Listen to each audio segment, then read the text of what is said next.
What's up everybody, my name is Justin and on today's video, we're doing that bottle.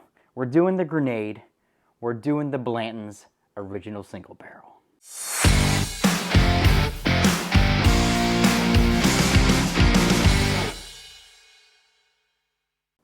Okay, so in one of my very first bourbon hunting videos, I actually picked this one up for $75 is what I got it for. I know people can get it less.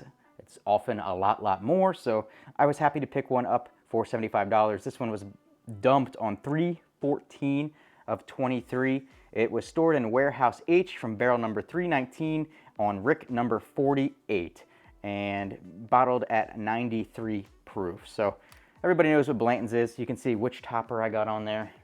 The guy with the reins and the one leg kicked back. That's the topper that I've got going today. So if you didn't catch the last video I did the John J. Bowman single barrel, which is also Buffalo Trace, but a lot of people liken this to maybe a cheaper, not as good version of Blanton's or Eagle Rare. So I'm filming these videos back to back, and we'll see which one I think is better. Is regular Blanton's better than the John J. Bowman stuff, which looks a lot younger? So to be fair, I just unwrapped the little wax thing that they have on these today, so it hasn't really aerated much and I haven't poured any out of it, so got to keep that in mind if you're a believer in neck pour, letting it open up type deal. So anyways, probably most iconic, I think, bottle out there, right? You can't beat a Blanton's bottle. They just look awesome with the topper and everything, especially the gold and whatever, all the other variations they have. So all right, let's go ahead and pop it, get the nosing out of the bottle. Oh, sorry, there's a horse, I don't know what happened. All right, I know you're all gonna go crazy because I'm sticking my nose in a Blanton's bottle, but here we go. Okay, first thing I notice is that it's definitely a different nosing than the John J. Bowman. You still get the fruit leathers on there, but you get more of a deep caramelized sugar and like a really, almost like a burnt orange. Like if you took and just toasted oranges a little bit, not like a bad burnt, but like a good toasty orange. That's kind of what I'm getting. Actually, a lot of that toasty orange. So I love that toasty orange smell. That smells really good. Now, caveat, one, I think Blanton's in general is overrated, but I also haven't had it in a very long time. So maybe my opinions have changed. Maybe this single barrel will be better. Who knows? We're gonna try it today and then rank it on the tier system. Hey, if you haven't already, make sure you hit like and subscribe. Consider hitting that join button below if you want to help support the channel. It's very expensive to keep buying all these bottles and reviewing for you guys, so I would appreciate it very much. But all right, color, once it comes out of the bottle, it's still pretty light.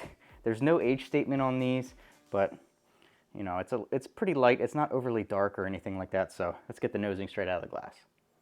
Yeah, orange fruit leathers, a little bit of caramelized sugars on there. Vanilla, but honestly, I think the John J. Bowman had more vanilla on the nose than this Blanton's does. A little bit of either plum or raisin. One of those on there, a plum or a raisin. And almost like the vine kind of go along with it. Like if you get like a grape on a vine, you get that little bit of like smell from the vine. That's on there too. All right, it smells good. I'm excited for it. It's been a long time since I've had just regular Blanton's, so picked this bottle up maybe 6, 7, 8 months ago. Can't even remember now, and it's been sitting waiting just to be drank ever since then. So cheers, everybody. Okay, let's get one thing straight right off the bat. Much better than the John J. Bowman single barrel. You can tell they have similar profiles, but much better here. Even though it's coming in lower proof here on the Blanton's, I would love to get a straight from the barrel one time. I actually saw one recently, but they wanted $260 for it, and I just couldn't do that. So very mellow, definitely a lot of orange in there. Getting a ton of orange, almost like a really nice juicy orange with some vanilla in there. Some spices, but they're very mellow.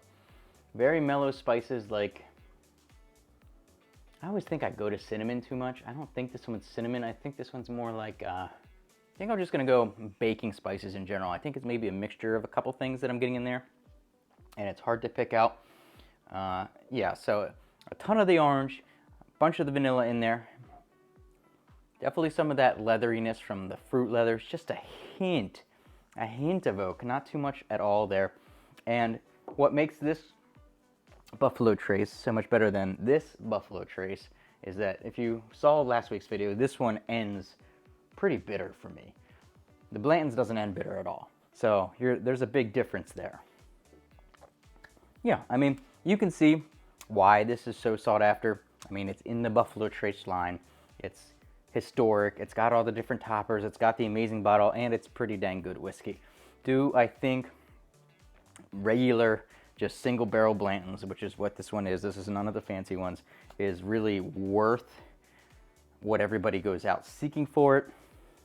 Not really, if I'm being honest with you. I don't think it's really worth that much hype. Maybe the straight from the barrel or the gold, I've never had either of those. Maybe those are worth it, but just the regular old Blantons, I don't think it is really worth it. I wouldn't pay more than what I paid for this, which is $75, even though you could probably sell it, resell it, or trade it or something for something worth more than that just because it is Blanton's. But just based on the whiskey alone, I don't think I would do more than that. So where am I going to put it on the tier list? Where am I going to put one of the granddaddies of them all in the whiskey world, the Blantons, on the tier list? Oh boy, this could be interesting for the comment section.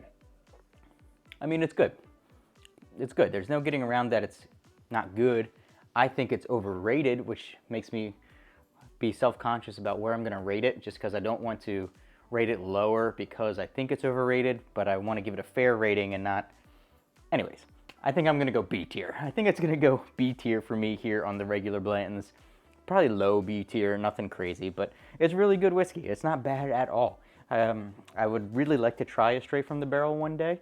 I would really like to try a gold one day, if I can ever find one at a decent price.